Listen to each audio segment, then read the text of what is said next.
So we've talked on the channel multiple times about the things that make the Bible credible, but I think one of the most prominent and active examples throughout the Old and New Testament is the sheer humility of some of the writers. Take, for example, some of the earliest books of Scripture, which is considered the Torah, right? Genesis, Exodus, Leviticus, Deuteronomy, Numbers. And we find that these are considered the books of Moses. They were written by Moses, or at least by Moses' scribes under the order of Moses, to tell the story of the Jews from creation all the way to when they eventually make it back to the land of Canaan. Now, if we look at other mythological texts, we'll find that oftentimes the protagonist of the story tends to be an exalted figure that has godlike power and seems to have no or little fault. However, we find that Moses, in his own books, is a man of great fault. We start out with him being completely unwilling to do God's task, to the point where God basically has to shove him into the position of going to Pharaoh and talking to him. This is not the only time we see this either. We actually see it a couple of different times in books like Kings and Chronicles,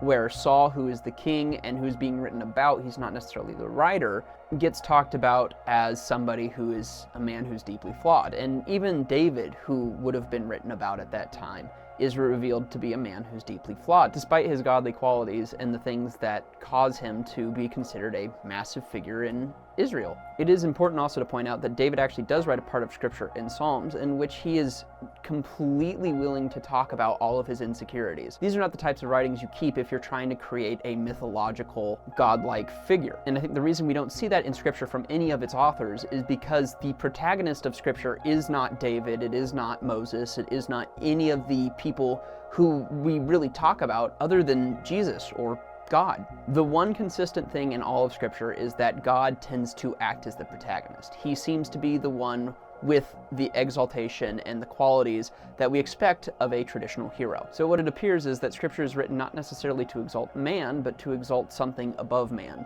which sort of lends to the general theological credibility of all the people writing it. Rather than seeking individual power for the authors, they are seeking a higher power that they intend to worship, one that they consider morally faultless, blameless, and the creator of the entire universe. But let me know what you think about this. It is certainly an interesting concept, and I invite you, as you read the Bible more, to simply look at it through the lens of God as the protagonist in the story, because really, that's what he is. Anyway, thank you for watching, and I'll see you next week.